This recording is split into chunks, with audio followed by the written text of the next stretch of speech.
कि एक बेलपत्र का जो पत्ता है वो शिव को समर्पित कर देने के बाद जैसे सत्यनारायण भगवान का प्रसाद अलग से कर रख दो और सत्यनारायण जी के सामने रख दो, पंचामृत सत्यनारायण जी के सामने रख दो और अलग से रख दो, जो भगवान के सामने सत्यनारायण का भोग लगा होगा उस प्रसाद में स्वाद आ जाएगा। घर में कद्दू की सब्जी, घर में काशी फल की सब्जी, कद्दू की सब्जी, घर में आलू की सब्जी, घर में मिक्स वेज की सब्जी मिलाकर राम भाजी घर में बनाकर कितनी भी खाकर देख लेना, स्वाद नहीं आएगा। पर माता रानी का भंडारा चल रहा होगा, राम जी का भंडारा चल रहा होगा, उस भंडारे के भोजन में स्वाद। कभी भंडारे की पूरी और सब्जी खाकर खाइए, कभी भंडारे की पूरी और सब्जी खाकर देखते, पूरी भी उंगली के बराबर तो मोटी और तुम्हारे घर में बनती है एकदम पतली, उंगली के बराबर पूरी मोटी और सब्जी का छिलका भी नहीं उतरा होता है, उसमें नमक का भी ठिकाना नहीं होता है, मिर्ची भी पता नहीं होती है कहाँ गई, और वो सब्जी भगवान को भोग लग जाती है, इसलिए उसका स्वाद बढ़ जाता है। उस सब्जी और पूरी का स्वाद बढ़ जाता है। उसी तरह जब एक बेलपत्र हम शंकर भगवान को समर्पित करते हैं और शिव जी को जब वो चढ़ जाती है तो बेलपत्र नहीं रहती, वो औषधि बन जाती है और वो औषधि हमारे जीवन में सुख का अनुभव करवा देती है। ये बेलपत्री का सुख है। एक बेलपत्र, पहले बहुत लोग हंसे कि बेलपत्र खाने से कोई रोग मिलता है, फिर कई डॉक्टरों ने अपना अपना रिसर्च निकाला और रिसर्च निकाल करके उन्होंने ध्यान लगाकर देखा कि श्योर वाला महाराज इतना छाती ठोक के चिल्ला के पूरे मंच से कहता है कि बेलपत्र खाने से रोग मिटता है, तो उन्होंने फिर औषधियां निकालना प्रारंभ करी। तब उनको भी क्या हुआ कि बेलपत्री में वो सुख है कि वो सारी बीमारियों को लेवल में लाकर छोड़ सकता है। फिर लोगों से कहा कि रुद्राक्ष का जल पीना प्रारंभ करो, पर रुद्राक्ष भी असली होना चाहिए। आपको बीच बीच में कहा कि रुद्राक्ष का जल पीना चाहिए। अगर कैंसर जैसी बीमारी है, ब्लड प्रेशर जैसी बीमारी है, या आपका डायलिसिस चल रहा है, या आपका लीवर किडनी गड़बड़ हो गया है, तो जो रुद्राक्ष आपको कवरेश्वर धाम से मिला हो, अभी तो फिर बंद है पर मिला हो और हो तो उसका जल ताम्र पात्र में उस रुद्राक्ष को डालकर पानी सुबह सुबह उसका 2 चम्मच 3 चम्मच दिन भर में 2-2 चम्मच पीना प्रारंभ करिए। आपको जीवन में सुख का अनुभव होगा, आनंद का।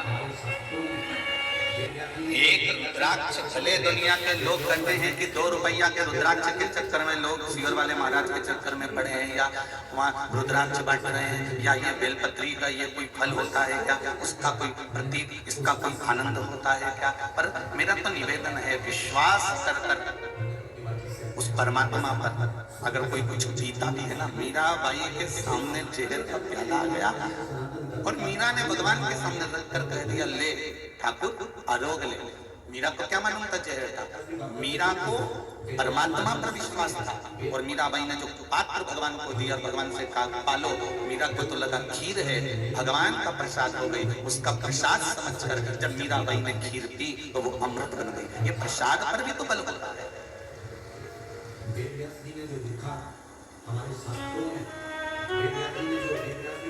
एक बेलपत्र में, एक रुद्राक्ष में वो बल है, त्रिपुंड में वो बल है, भस्म में वो बल है, जिस बल के बल पर हम परमात्मा को प्राप्त कर सकते हैं।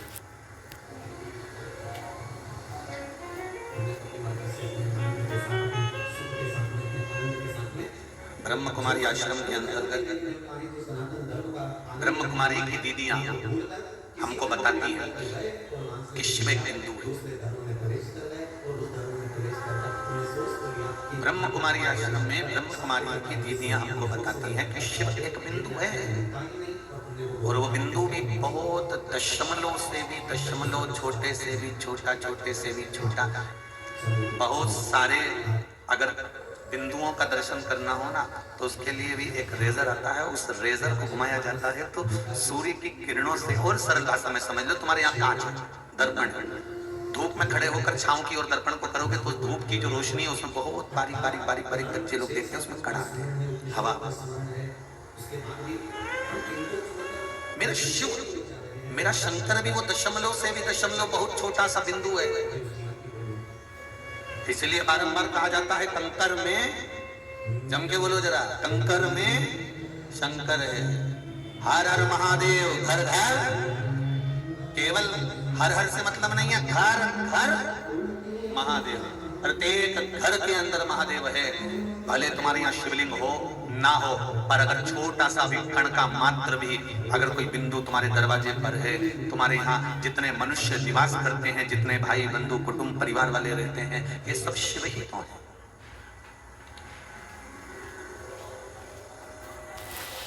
उस सूक्ष्म से सूक्ष्म बिंदु को भी शिव कहा है।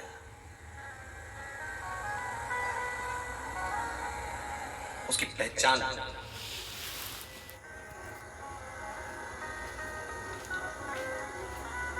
उसको जानना, पहचानना, स्मरण करना, उसका सुख। एक बेलपत्री, मेरे को उम्मीद है सागर के जितने शिव मंदिर होंगे उस शिव मंदिर में आप लोग बेलपत्र चढ़ाने जाते होगे तो उठाकर जरूर लाते होगे। बोलो रिची जी, सही है। अब शिव मंदिर में निर्माल्य भी नहीं बचता कि पंडित जी को बाद में उठाकर ठंडा करने जाना पड़े या वहां के भक्तों को ठंडा करने जाना पड़े। पहले शिव मंदिरों में इतना जल पड़ा होता था, पर अब लोग शंकर के मंदिर में अगर पूजन करने जाते हैं तो सबसे पहले झाड़ू पोछा लगाते हैं, उसके बाद भगवान की आराधना करते हैं, उसके बाद भगवान की आराधना करते हैं। क्योंकि लोग कई पंडितों ने तो हमारे को पत्र लिखकर भेजे हैं, गुरुदेव ब्राह्मणों ने, कि आप ऐसा बोल दो मंच से कि शंकर भगवान के ऊपर कम से कम एक बेलपत्र तो छोड़ दिया करो।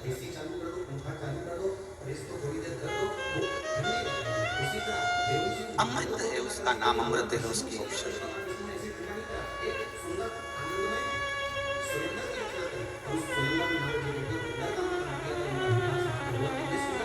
रुद्राक्ष भले आपको नहीं मिला हो, जिनको मिला उनको मिल गया, नहीं मिला हो, पर कभी तो जब योग लगेगा तब बांटेंगे, पर आपको प्राप्त होगा उस रुद्राक्ष का, उस बेलपत्र का।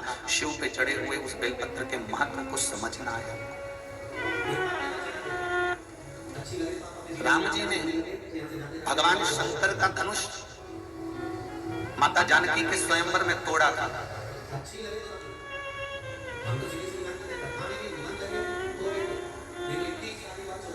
तो शंकर भगवान को क्रोध क्यों नहीं आया? अगर स्वयंवर में भगवान राम पहुंचे हैं और शंकर भगवान का पिनाक, शंकर भगवान का वो धनुष जो जनक जी महाराज के यहाँ पर था, और वो धनुष टूट रहा है, तो जिसने जो चीज गिफ्ट करी है, दिया गया है, तो किसी का वो तोड़ दो तो अच्छी बात थोड़ी ना।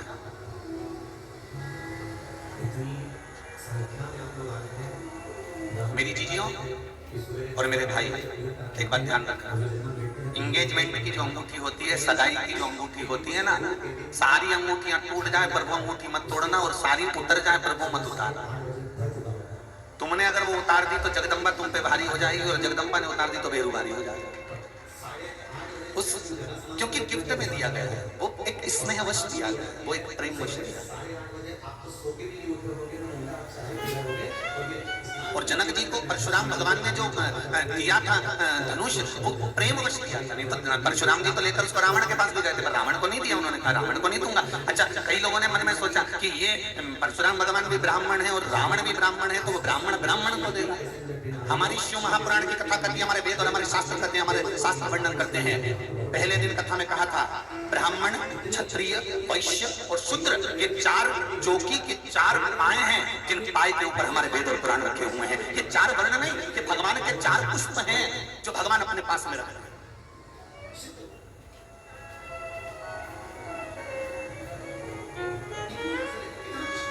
कई लोगों ने विचार करा कि परशुराम भगवान जो धनुष लेकर गए हैं वो रावण को देंगे, पर उन्होंने रावण को नहीं दिया।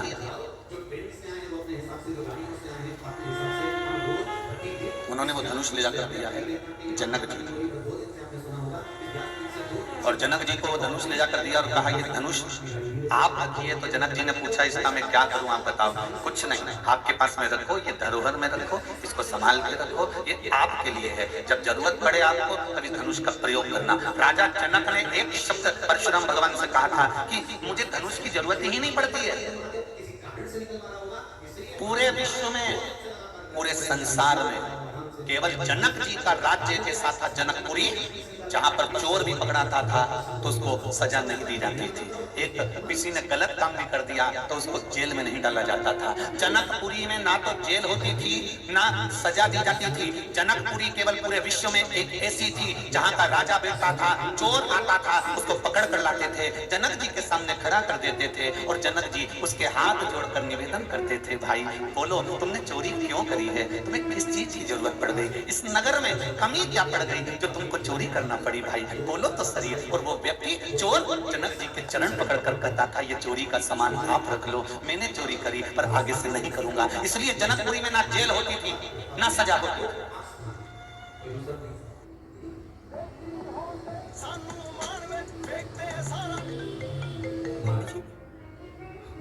हाँ जी मम्मी जी। नलायको, टेढ़ी शेढ़ी छोड़ो, पहले रास्ते से आटा चावल और ताश के पत्ते लेके आओ। हाँ मम्मी जी। सारा ही जहान में फेंकते हैं उसी दुकान। सारा ही जहान में और दूसरी दुकान ओ पल्ले ओ और शेरा तीसरी दुकान हो। ओ छोड़ो, जस्ट जेप्टो, डोंट वरी यार, तू गेट। जिन सुखदेव जी महाराज ने राजा परीक्षित को श्रीमद् भागवत कथा सुनाई है, वेद व्यास जी के पुत्र श्री सुखदेव जी महाराज, महाज्ञानी, विद्वानों में विद्वान, प्रचंड विद्वान, जिन्होंने गर्भ में अपनी माता के गर्भ में बैठकर सारी कथा सुन ली थी, वो सुखदेव जी महाराज जिन्होंने अमर गुफा में तोते के अंडे से बाहर निकलकर अमरनाथ जी की कथा सुन ली थी। जरा विचार करिए, इतना विद्वान हो गए सुखदेव जी। और सुखदेव जी महाराज का जन्म हुआ, जन्म होते से सुखदेव जी महाराज जाने लगे तो वेद व्यास जी ने कहा, रुको, कहां जा रहे हो, पहले गुरु मंत्र लो। सुखदेव जी महाराज कहने लगे, मेरे जैसा विद्वान, प्रखंड पंडित, विद्वानों में मैं विद्वान, श्रेष्ठ ज्ञानी, मुझे क्या गुरु मंत्र की जरूरत है, मैं तो खुद दुनिया का गुरु हूं, मुझे कोई गुरु मंत्र की जरूरत नहीं है। वेद व्यास जी ने कहा, संसार में आए हो तो गुरु तो बनाना ही पड़ेगा, तो मैं किसको गुरु बनाऊं? तो जनक जी के पास वेद व्यास जी ने कहा, एक काम करो, जनकपुरी चले जाओ और जनक जी को गुरु बना लो। सुखदेव जी तो ठाका लगाकर हंसने लगे। सुखदेव जी ने कहा, मैं एक संत और ब्राह्मण का पुत्र और एक क्षत्रिय को गुरु बनाऊंगा, एक राजा को गुरु? जाओ यहां से, जनकपुरी जाओ। सुखदेव जी महाराज अहंकार रखकर, थोड़ा सा अभिमान रखकर जनकपुरी में चले गए और जनकपुरी में जाते से दरवाजे पर द्वारपालों से कहा, जाकर जनक जी से कहो, महाज्ञानी, महाविद्वान, वेद व्यास जी के पुत्र, महामर्तंड, बड़े आनंद का सुख देने वाले विद्वानों में विद्वान श्री सुखदेव जी महाराज आए। बोलो जनक जी को जाकर जाओ।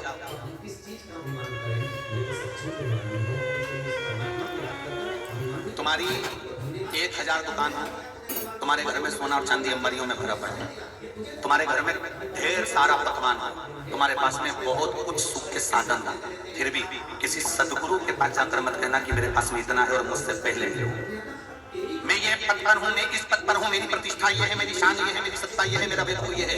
अगर सतगुरु के सामने जाना है, किसी गुरु के पास में जा रहे हो और कुछ लेने के लिए जा रहे हो, अपनी प्रतिष्ठा मत दिखाना, अपना पद मत दिखाना, चाहते से गुरु के चरण पकड़ कर कहना, मैं तो आपके चरणों का दास हूं, मेरी कोई प्रतिष्ठा नहीं, कोई पद नहीं, मैं केवल आपके चरणार्थ के बिंद के बस बल पर जी रहा हूं, आप मेरे पर कृपा कर दीजिए। अपना पद मत दिखाओ, अपनी प्रतिष्ठा मत दिखाओ, अपना यश मत दिखाओ कि मैं इस पद पर हूं, मेरी ये कुर्सी है, मेरा ये वैभव है, ये मेरी प्रतिष्ठा है, ये मेरी सत्ता है, मैं इस सत्ता के बल पर हूं, मैं यहाँ का नगर सेठ हूं, मैं यहाँ का राजा हूं, मैं यहाँ का वैभववान व्यक्ति हूं, ये हमें नहीं दिखाना। जनक जी के दरवाजे पर जाकर सुखदेव जी महाराज ने आवाज लगाई, महाविद्वानों में विद्वान सुखदेव जी आए। जनक जी के पास सूचना पहुंच गई, जनक जी नहीं आए। 3 दिन हो गए सुखदेव जी को राजा जनक के दरवाजे पर खड़े खड़े, जनक जी नहीं आए। 4था दिन आ गया, रोज सुखदेव जी कहते थे जाकर कहो ये आए हैं वो आए हैं। 4थे दिन सुखदेव जी महाराज ने जाकर कहा, द्वारपालों, जनक जी से जाकर कहिए एक ब्राह्मण का पुत्र आया है, इतने दिन हो गए, कम से कम एक बार तो दर्शन ले लें और मिल लें। अब जनक जी के पास सूचना गई और जनक जी दौड़ कर बाहर आए। जनक जी दौड़ कर बाहर आए और दौड़ कर बाहर आकर जनक जी ने देखा तो सुखदेव जी महाराज से सुखदेव जी महाराज को उठाया। सुखदेव जी महाराज ने जनक जी के चरणों को प्रणाम करा। जनक जी ने कहा, आप ब्राह्मण के पुत्र हैं, मुझे प्रणाम ना करिए, ये बताओ कैसे आना हुआ, मुझे गुरु मंत्र चाहिए।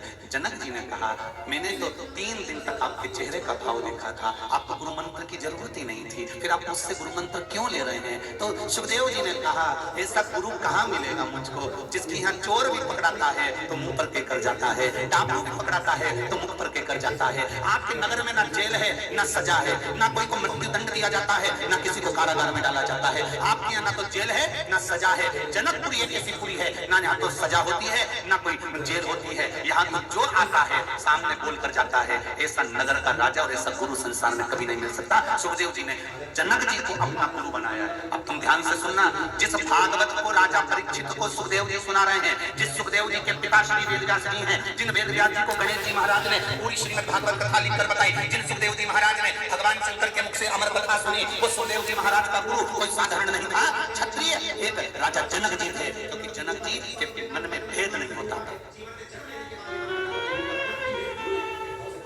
परशुराम भगवान ने, शंकर भगवान का धनुष दिया वो जनक जी को दिया, क्योंकि यहाँ धनुष का काम ही नहीं पड़ता। तुम्हारे पास में बंदूक रखी हो, तुम्हारे पास में तलवार रखी हो, तुम्हारे पास में ढेर सारा मारने और ठोकने का सामान रखा हो, पर आपके चेहरे की, आपके शरीर की इतनी नम्रता होना चाहिए, इस वाणी में इतना जादू होना चाहिए, इतना प्रेम होना चाहिए कि तलवार और बंदूक उठाने की जरूरत ही ना पड़े और आदमी वही की वही खड़े। क्या करना है?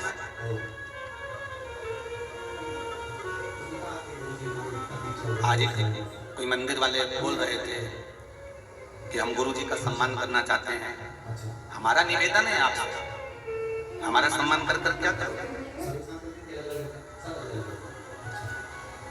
सम्मान करना है तो जो अपना घर छोड़ छोड़ कर 3-3 घंटे 4-4 घंटे कथा के पंडाल में बैठे हैं, सम्मान इनका होना चाहिए। अपना घर छोड़कर धूप में चलकर, मुंह पर कपड़ा लपेट कर तपतपाती हुई धूप में 2 व्हीलर गाड़ी से चलकर 10 रुपए खर्च कर ऑटो वाले को देकर वो जो धक्के खाकर यहाँ पहुंचता है, सम्मान तो इनका होना चाहिए। सम्मान गुरु का नहीं, कथावाचक का नहीं, सम्मान तो श्रोता का होना चाहिए। जब बाबा विश्वामित्र भगवान राम को लेकर धनुष यज्ञ में जा रहे थे, लक्ष्मण और राम जी को लेकर जब चल रहे थे, तब विश्वामित्र बाबा ने राम जी को रोक लिया अपने आश्रम में। रुको, कल धनुष यज्ञ में चलना। जी गुरु,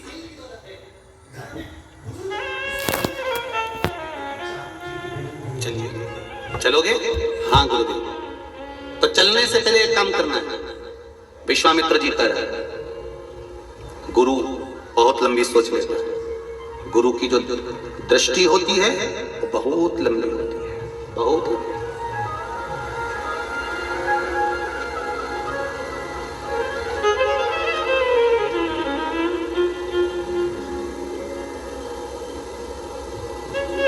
रामचरितमानस में एक पक्षी का नाम आता है, जटायु।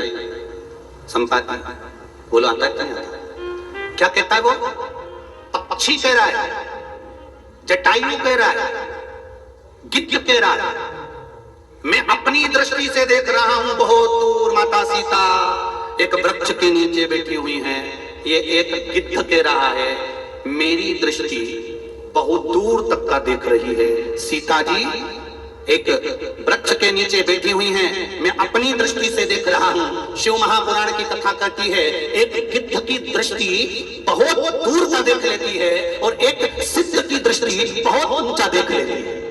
ये दो दृष्टियां बड़ी प्रबल हैं। गिद्ध की दृष्टि भी बहुत लंबा देखती है और सिद्ध जो भगवान का भजन करने वाला होता है, शिव मंदिर में जाने वाला होता है, एक लोटा पानी चढ़ाने वाला, बेलपत्र चढ़ाने वाला, शंकर का अनुमोदन करने वाला, पशुपति व्रत करने वाला, संकट सोमवार करने वाला, सोमवार का व्रत करने वाला, प्रदोष का व्रत करने वाला, एकादशी का व्रत करने वाला, भगवान का भजन करने वाला, स्मरण करने वाला, भगवान की भक्ति में डूबने वाला साधारण नहीं रहता, वो सिद्ध हो जाता है और उसकी दृष्टि बहुत लंबा देख लेती है कि वहां ये होने वाला। ये सिद्ध का गिद्ध भी दूर का देख रहा है तो सिद्ध भी दूर का देख रहा है। और वो सिद्ध कोई दूसरा नहीं, वो गुरु होता है, बहुत लंबा देखता है, बहुत लंबा। विश्वामित्र जी ने कह दिया, राम धनुष यज्ञ में तो चल रहे हो, और मेरा मन का एक मनोरथ है, क्या?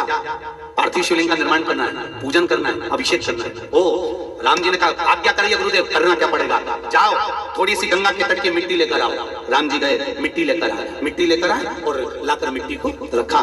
गुरुजी ने कहा पार्थिव शिवलिंग बनाओ, और गुरुजी के सामने राम जी और लक्ष्मण जी ने मिलकर पूरी पूजन का साहित्य इकट्ठा करा। लक्ष्मण जी बेलपत्र लेने जा रहे हैं, दुर्वा लेने जा रहे हैं, तुलसी लेने जा रहे हैं, मंजरी लेने जा रहे हैं। लक्ष्मण जी सामग्री पर सामग्री लेने जा रहे हैं, अबीर गुलाल लेने जा रहे हैं। लक्ष्मण जी सारा चंदन आदि सामग्री लेकर आ गए और राम जी ने पार्थिव शिवलिंग का निर्माण करा। विश्वामित्र जी मंत्र पर मंत्र बोल रहे हैं और ब्राह्मण गुरुजन ऋषिजन सब अभिषेक का रुद्राष्टाध्यायी से भगवान राम जी से अभिषेक करवा रहे हैं और मेरे राम जी मेरे शंकर भगवान का अभिषेक कर रहे हैं। अभिषेक करने के बाद विश्वामित्र जी ने एक बेलपत्र मेरे राघव जी के हाथ में देकर कहा ये शंकर भगवान को समर्पित कर दो और कहो धनुष यज्ञ में जा रहे हैं, उस धनुष यज्ञ की रक्षा आपको करना है, आपको संभालना है। वो बेलपत्र का बल कितना प्रबल था। विश्वामित्र जी ने जो राम जी से अभिषेक करवाया, पार्थिव शिवलिंग का निर्माण कराकर पूजन करवाया, पूजन कराकर भगवान का आराधना कर कर विसर्जन कर कर तब विश्वामित्र जी जनकपुरी की ओर चले।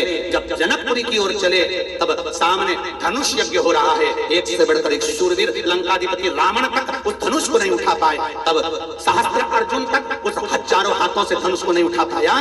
तब मेरे राम जी को गुरुजी ने आदेश दिया अब तुम जाओ, और राम जी ने वो धनुष उठाया, टूट गया। तो शंकर क्रोध क्यों नहीं करे, क्योंकि शंकर का आशीर्वाद लेकर चले थे तो शंकर की ही कृपा हो गई कि आप धनुष में ही तोड़ सकता। राम जी धनुष को तोड़ नहीं रहे, शिव खुद तोड़।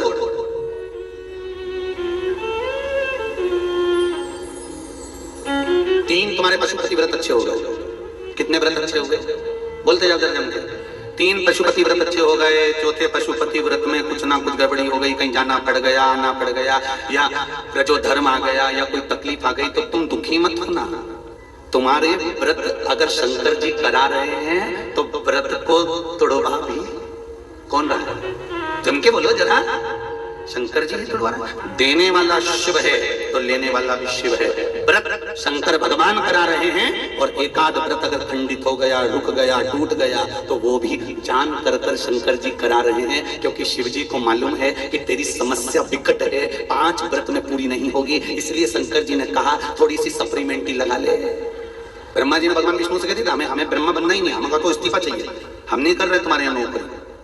भगवान विष्णु ने पूछा हुआ क्या? शंकर भगवान का नाम कोई भी लेता है और शंकर जी वहां पहुंच जाते हैं। राजा श्वेत के मरने का समय था, अंतिम समय चल रहा था और राजा श्वेत शंकर जी की पूजन कर रहा था। उसके मरने के समय हमने यमदूतों को भेज दिया, शंकर भगवान के गणों ने ऐसा मारा, लाल पीला करके भगा दिया। स्वयं यमराज गया, बेचारे को निपटा दिया।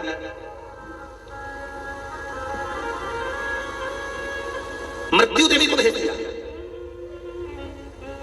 उसको मार दिया। अब बताओ, तो फिर ब्रह्मा जी बोले हमारे मतलब ही क्या, हमारी कुर्सी का, हमारे पद का, हमारी कोई सुनता ही नहीं है। इतने में शंकर भगवान पहुंच गए, ब्रह्मा जी भगवान विष्णु के पीछे छुप गए। क्या हुआ? भगवान विष्णु ने कहा ब्रह्मा जी इस्तीफा दे रहे हैं नौकरी से।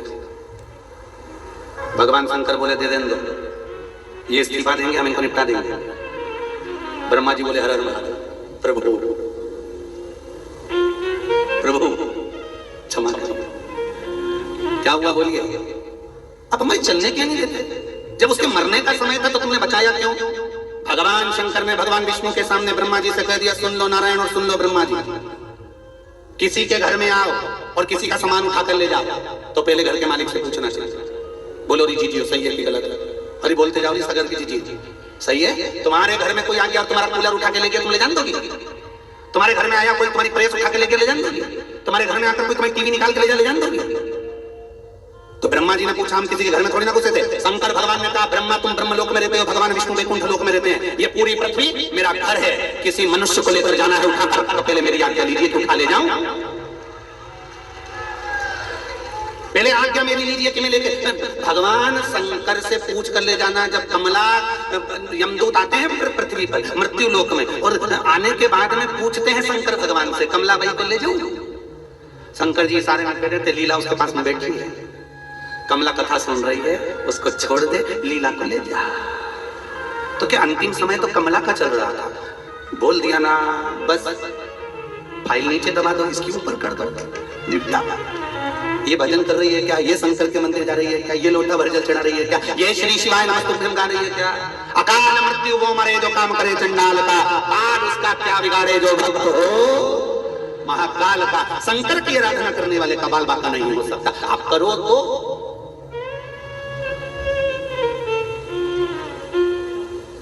भजन करो।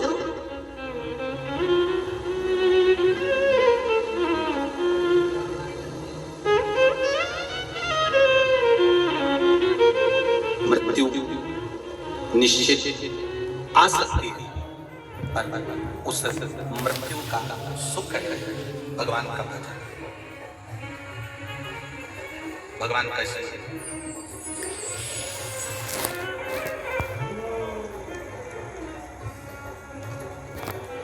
और जब भगवान शिव की भक्ति को धारण किया जाता है, शंकर का स्मरण किया जाता है, तो वो क्यों ना सुने। भगवान राम शंकर भगवान की आराधना कर गए थे, इसलिए धनुष भी शंकर का था। तोड़ने वाले मेरे राम नहीं थे। कौन तोड़ रहा था? जम के बोलिए जरा। भगवान शिव तोड़ रहे थे। तुम्हारा व्रत तोड़ने की सामर्थ्यता किसी में नहीं। तुमने कोई सामान बुलवाया तुम्हारे पति से, वो सामान लाने में देरी कर दे तो तुम 2 मिनट में महागौरी से कालरात्रि बन जाती हो। तो किसमें सामर्थ्य था तुम्हारा व्रत तोड़वा ले? अभी एक बार कुबेरेश्वर धाम में किसी ने पत्र भेज दिया था, और वो पत्र में लिखकर भेजा था कि गुरुजी से कहना जो बाजार में सामान मिला करे वो ही सामान बताया करें। हमारी पत्नी हमको बता के भेज देती, हम ढूंढ ढूंढ के थक जाकर कहती लेके या ना।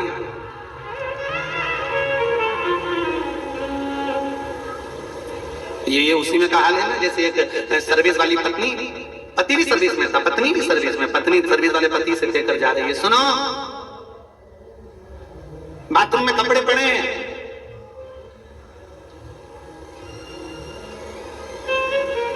धो दोगे क्या? और नहीं तो फिर मैं आके धो दूंगी। अब पति दोनों बात समझ ले रहा अच्छे से। धो दोगे क्या? नहीं तो मैं आके धो दूंगी। अब पत्नी ने ये नहीं किया कि कपड़े धो दो। पत्नी ने कहा बाथरूम में कपड़े पड़े हैं, धो दोगे क्या?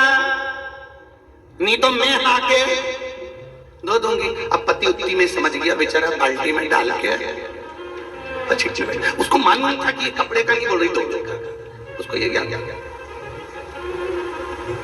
तो कोई दूसरा नहीं तोड़ सकता। शिव के धनुष को शिव ही तोड़ सकता है, इसके सिवाय कोई नहीं तोड़ सकता। ये मेरे राम तो केवल धनुष को हाथ लगाए और ये पूछा, परशुराम भगवान स्वयं आए, शंकर के अवतार परशुराम जी ने आकर राम जी से पूछा धनुष किसने तोड़ा? तो राम जी ने कहा ये कोई तोड़ने वाला दूसरा नहीं था, आपका दास ही होगा। राम जी जानते हैं ये परशुराम नहीं, शंकर का अवतार है परशुराम, और पहचान गए। तो कहा ये तोड़ने वाला कोई दूसरा नहीं, रामचरितमानस में ये तोड़ने वाला तुम्हारा कोई दास होगा। तो राम जी से पूछा तूने तोड़ कैसे दिया? तब राम जी ने परशुराम भगवान से कहा मैंने तो धनुष उठाया था, हाथ लगाया था, कब टूट गया मालूम नहीं पड़ा,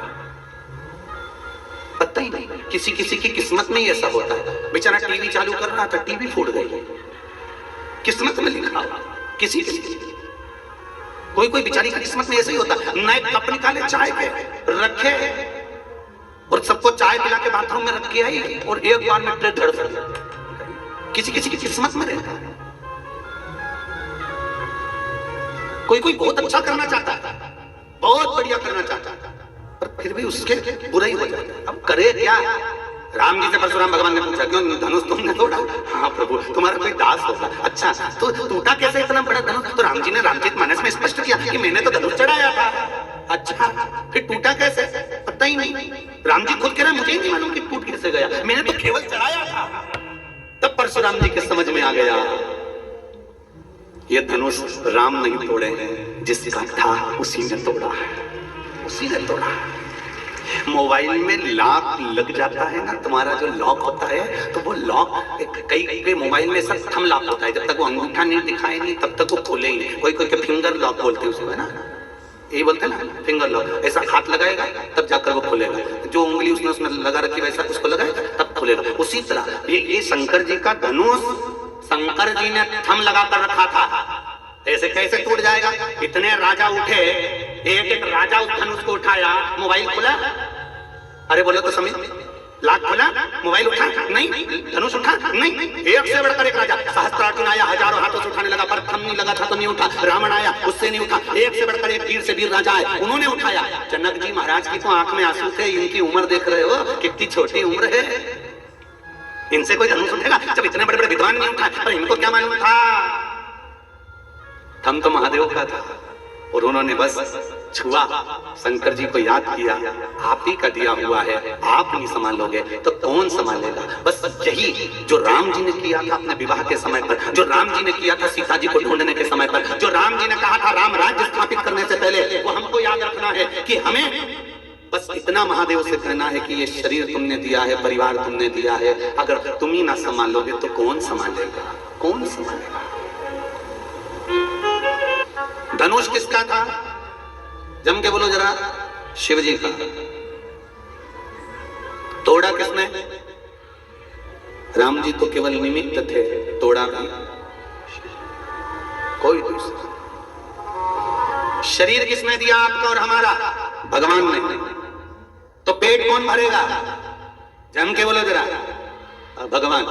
दुनिया के लोगों से थोड़ा बहुत पैसा मांग कर ले आओगे तो 10 दिन चलेगा, पर देवाधिदेव महादेव से मांग कर ले आओगे तो जिंदगी भर चलेगा। शिव महापुराण की कथा में वर्णन आता है तारकासुर के 3 पुत्र तारकाक्ष, विदुमाली और कमलाक्ष जी।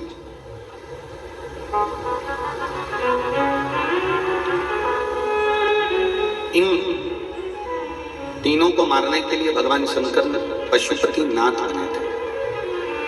बोल पशुपति नाथ भगवान की।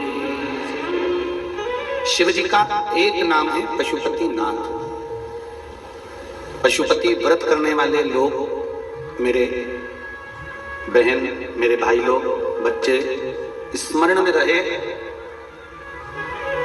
कि जिस दिन आप पशुपति व्रत उठाएं, सुबह के समय पर जो थाली पूजन की लेकर जाए, पशुपति नाथ के 5 व्रत होते हैं, छठा नहीं होता। कितने होते हैं? 5। पहले व्रत में थाली लेकर जब सुबह के समय पूजन करने मंदिर जाएं, अभिषेक पूजन कर कर बाबा से विनती कर कर आए, वही थाली में सामान उतना लेकर जाना कि शाम की पूजन भी हो जाए। प्रदोष काल की भी पूजन, शाम के समय की पूजन भी हो जाए। थाली वापस ले आए, रख दें उसको ढक कर। शाम को जब पूजन करने जाएं तो 6 दिए, मीठे का प्रसाद।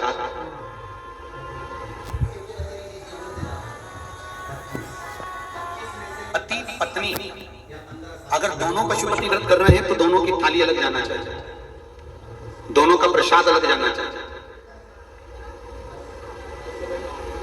कढ़ाई में से प्रसाद के 2 हिस्से नहीं होना चाहिए। कई माताएं बड़ी चतुर होती है कि 2 थाली लगना है, पति भी पशुपति व्रत कर रहे हैं तो अपन हलवा बना लेते हैं सीधा, आधा इनके काम आ जाएगा, आधा हमारे काम आ जाएगा। मतलब पहले कढ़ैया में 2 हिस्से होगा तो वो प्रसाद स्वीकार नहीं होगा। विशेष ध्यान रखें।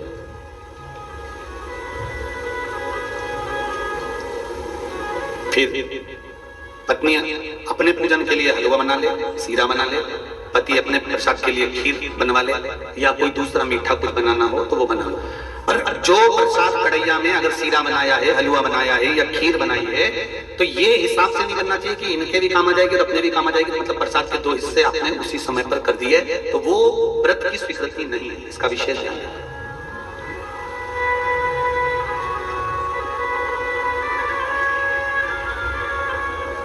पशुपति व्रत सुबह जो थाली लेकर गए हो, शाम को वही थाली जाती है। 6 दिए जाते हैं, प्रसाद जाता है, पूजन होती है शाम को, प्रसाद के 3 हिस्से हो जाते हैं। 3 हिस्से होकर 5 दिए मंदिर में लगाए जाते हैं। पहला जब व्रत रहे तो बाबा से बेलपत्र चढ़ाते समय विनती करी जाती है प्रदोष काल में शाम के समय कि बाबा मैंने ये पशुपति व्रत उठाया है, इस कार्य के लिए कर रही हूँ, आपके बल पर है और आपको ही करना है। बाबा से निवेदन कर कर, विनती कर कर, दिया साथ में लेकर, प्रसाद के 2 हिस्से मंदिर में छोड़कर 1 हिस्सा लेकर घर की ओर चलना है।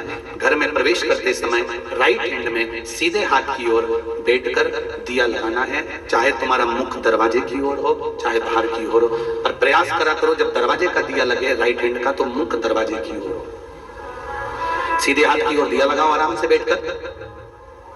दिया लगाते समय बाबा से विनती करो बाबा मेरा ये कार्य है, आपको सफल करना है, दिया लगाकर अंदर प्रवेश कर जाओ। भोजन करने से पहले जो प्रसाद आप एक हिस्सा लेकर आए हो, वो प्रसाद का हिस्सा पूरा खाइए, उसमें से किसी को देना नहीं है। केवल आप व्रत कर रही हैं तो उसका हिस्सा आपको ही। भोजन के पहले उस मीठे का प्रसाद खाओ, इसके बाद में जो भी घर में भोजन बना हो उसको प्रेम से आनंद के साथ पाइए और बाबा का व्रत करो। 5वां व्रत, अगर बीच में कोई रजस्वला धर्म आ जाए, कोई काम आ जाए, तो उपवास तो करना पड़ेगा।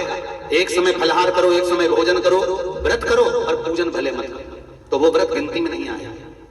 गिनती में वही व्रत आएगा जो आपने शिव मंदिर में जाकर पूजन करी है।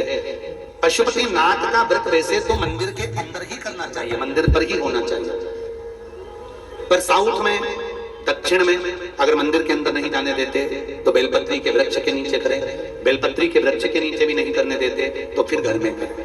पर एक बात का स्मरण रहे, घर में करने पर उतना फल नहीं मिलता जितना मंदिर में जाकर करने पर प्राप्त होता है। ध्यान रखना, मंदिर में जाकर जब 5वां व्रत पूर्ण हो, बीच में अगर गैप दिया जाए तो 5वां जो व्रत होगा आपका, उस 5वें व्रत में भगवान को कुछ भी पूजन करने के बाद 108 चीजें, या तो बेलपत्र या पंखड़ी फूल की या चावल का दाना, मूंग का दाना, जो भी आप बाबा को समर्पित कर सकते हो, कुछ बाबा को 108 दाने समर्पित कर दो, या बेलपत्र समर्पित कर दो, या पुष्प समर्पित कर दो। श्रीफल 11 रुपए रखकर बाबा को विनय करो, बाबा आज मेरा व्रत पूर्ण हो रहा है, आप मनोकामना पूर्ण करना। जी, अगर दिल से पशुपति व्रत करा है तो ये निश्चित है 5 व्रत तक इंतजार नहीं करना पड़ेगा, 2-3 व्रत में ही मेरा बाबा कार्य पूर्ण कर देंगे। और आपने भी कितने लोग बैठे हैं जिन्होंने पशुपति व्रत करे होंगे और बाबा ने सुनी होगी, ये निश्चित है। हाथ उठाओ जिनकी बाबा ने पशुपति व्रत में सुनी है। ये देखो ढेर लगा है, चारों पंडाल में आप देख सकते हो लोगों के भाव, हृदय, बैठ कर लो।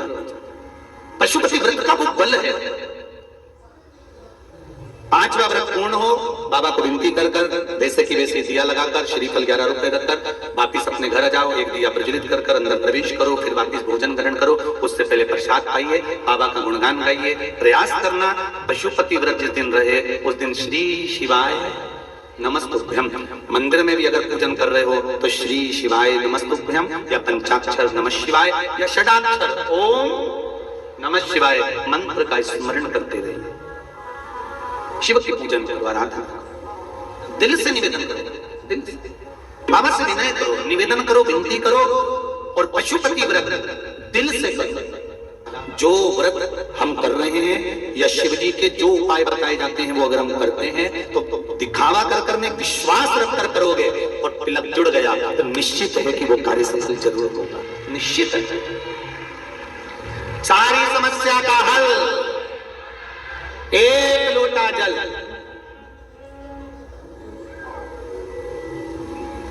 कलयुग नहीं, शिव युग है ये। जो मंदिरों में इतना शिव की आराधना कर रहे हो, ये शंकर की आराधना का युग है कि शिव की आराधना करो, शंकर की भक्ति करो। और जो दुनिया नहीं दे सकती वो मेरा देवाधिदेव महादेव देता है, और वो देता है तो कहता नहीं। आप जाओ मंदिर में जाकर सेवा करो, चाकरी करो, कुछ नहीं हो तो झाड़ू पोछा लगा दो, वो भी नहीं हो तो मंदिर में बैठकर नंदी के पास शंकर जी को देखकर मुस्कुरा दो, स्माइल भी दोगे, वो भी समर्पित पुष्प की तरह है। उससे निवेदन बोलो और बन सके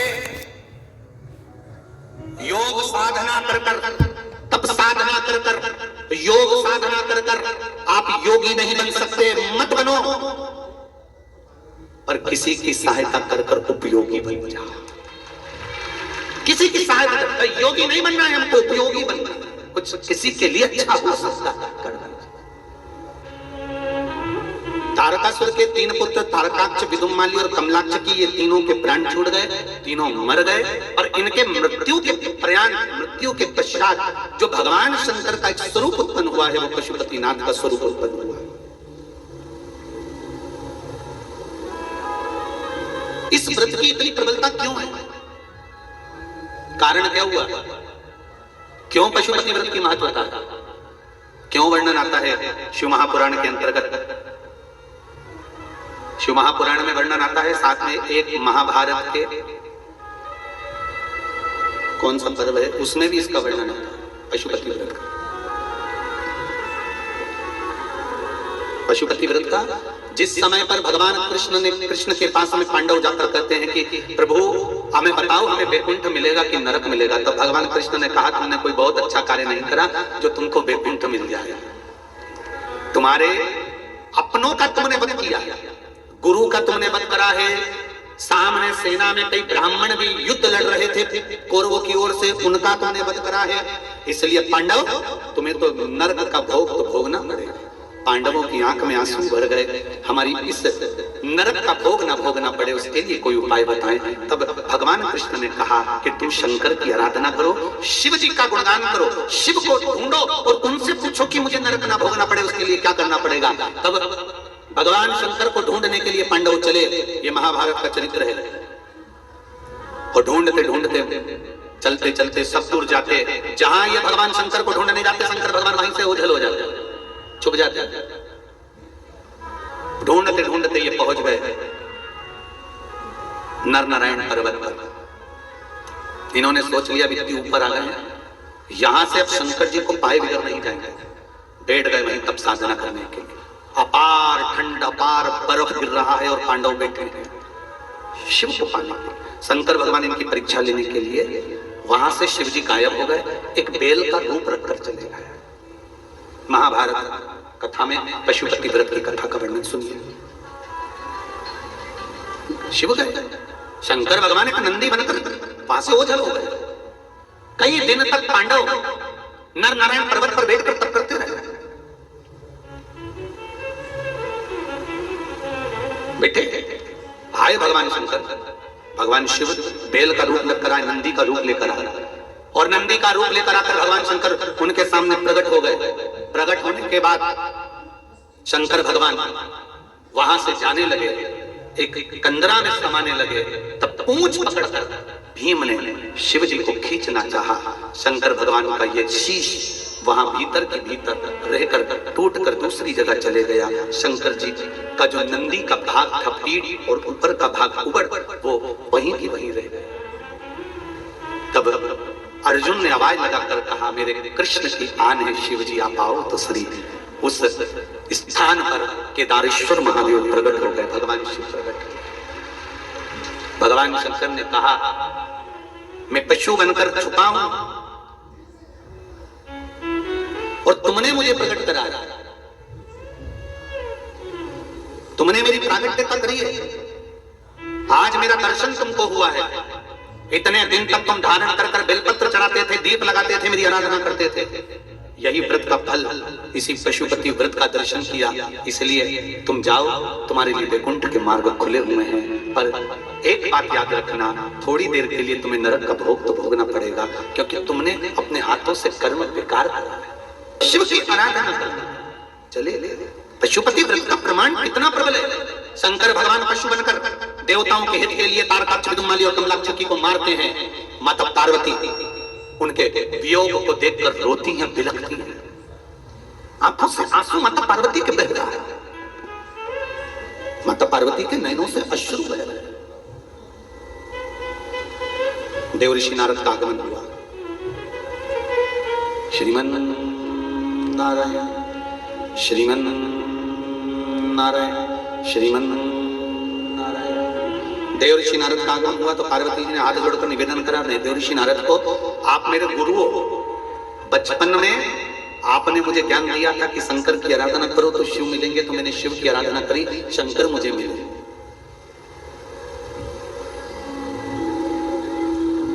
ना जाने कितने सोमवार के व्रत करे तब पार्वती जी को शंकर जी मिले। और यहाँ जितनी माताएं बैठी हैं और जितनी आस्था चैनल पर या फेसबुक यूट्यूब पर सुन रही हो, तुमने भी कोई कम व्रत नहीं करे जो तुमको ऐसे शंकर मिले। तुम्हारे भी व्रत कम नहीं होंगे जो इतने शिव जी मिले और तुमको यहाँ कथा में गाड़ी पे लेके आए हो बिना गिराए। ये शिव की कृपा है।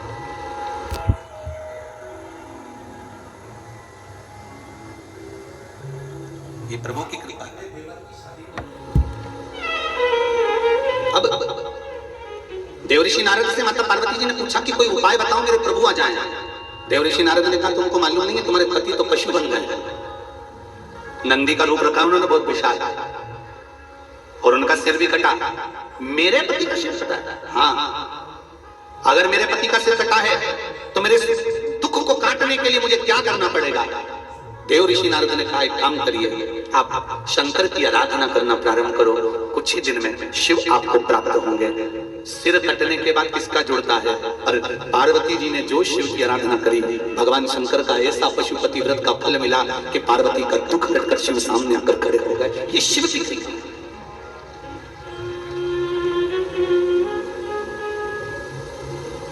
समस्या अगर विकट है तो घबराना मती। जितनी समस्या विकट होती है उतना ही महादेव निकट होता है, ये निश्चित है। जितनी समस्या विकट होगी शिव उतना निकट होगा। दुखी मत होना। समस्या बड़ी है ना, उसका भजन करना, श्री शिवाय नमस्तुभ्यम। और समस्या बड़ी है, भजन का बल बढ़ा लो।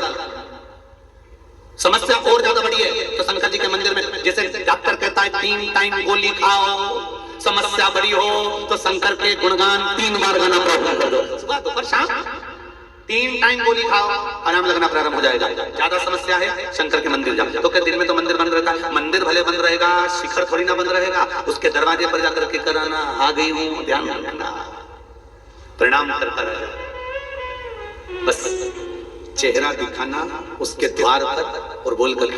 डॉक्टर भी कहते हैं सुबेरे सुबेरे ये दवाई पी लेना, शाम को ये गरारा कर लेना, सुबेरे ये दोपहर में ये दवाई खा लेना, बस। हमारे मोहन भैया केसरवानी भी पूछ रहे थे, हमारा गला बैठ गया चिल्ला चिल्ला के, हम तो कथा भी नहीं बांचे गुरुजी, तो हमें गला खोलने की कोई दवाई है?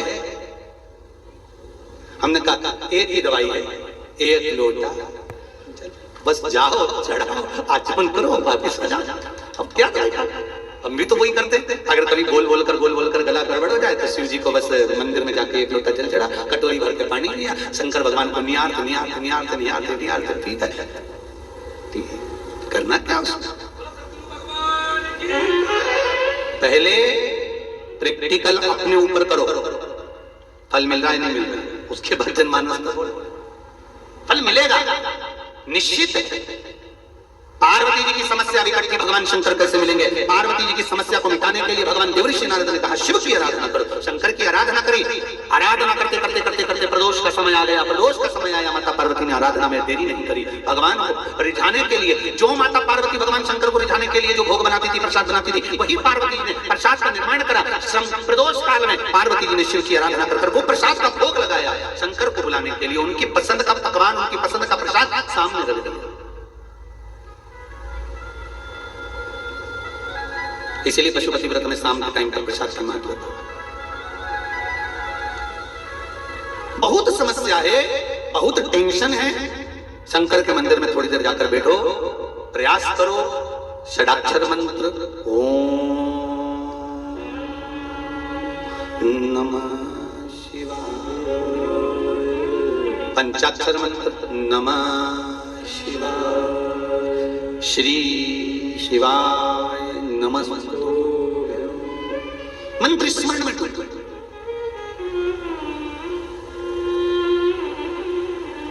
शंकर भगवान को प्राप्त कर लिया माता पार्वती।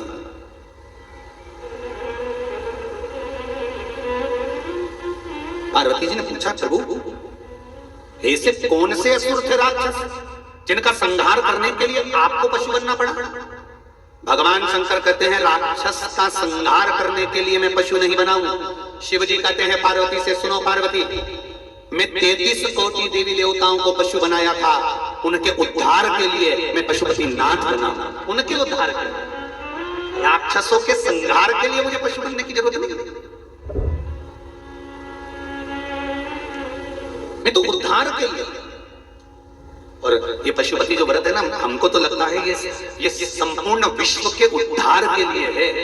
ये दबा हुआ था शिव महापुराण में, इसको कोई उजागर नहीं करा था। श्री शिवाय नमस्तुभ्यम मंत्र दबा हुआ था शिव महापुराण में, विश्व संहिता में, इसको किसी ने उजागर नहीं करा था। पशुपति व्रत दबा हुआ था, इसको किसी ने उजागर नहीं करा था। बेलपत्री तभी हुई थी, इसको उजागर नहीं करा था। 1 लोटा जल लोग समझ नहीं पाते थे, उसको उजागर नहीं करा था। रुद्राक्ष की महत्वता, उसको उजागर नहीं करा था। शिव पुराण के कई तत्व ऐसे जुड़े हुए हैं जो संसार में व्यक्ति को दुख भोगे बिना परमात्मा मिल सकता है, बस स्मरण करने वाला छुपा हुआ था शिव पुराण में, वो निकाल। और आज केवल देश में नहीं, विदेश में भी, संपूर्ण विश्व में लोग पशुपतिनाथ का व्रत कर रहे हैं, बेलपत्री का प्रयोग कर रहे हैं, जल चढ़ा रहे हैं, उसका फल मिलता है, निश्चित है। प्राप्त होगा। अवश्य। ये नहीं कि महिला के लिए करे, जिस दिन पुरुष को जरूरत पड़े तो पुरुष भी 5 व्रत उठा ले, बच्चों को जरूरत पड़े तो बच्चे भी 5 व्रत उठा ले, बेटियों को जरूरत पड़े कि बेटियों को भी कोई आगे बढ़ना है, कोई कर्म करना है, बेटियां भी 5 व्रत उठाएं। पशुपति व्रत किसी एक के लिए नहीं, पशुपति व्रत सबके लिए है, चाहे ब्राह्मण हो, चाहे क्षत्रिय हो, चाहे वैश्य हो, चाहे शूद्र हो, सबके लिए पशुपति व्रत की महत्वता है। सब कर सकते हैं पशुपति व्रत की महत्वता। संपूर्ण विश्व के कल्याण के लिए भगवान ने ये व्रत की महत्वता का दर्शन दिया। गणेश जी, कार्तिकेय और अश्व सुंदरी का दर्शन हम यहाँ कर रहे हैं, भाव के साथ, आनंद के साथ। आज 5वें दिवस की कथा यहाँ विराम ले रही है। कल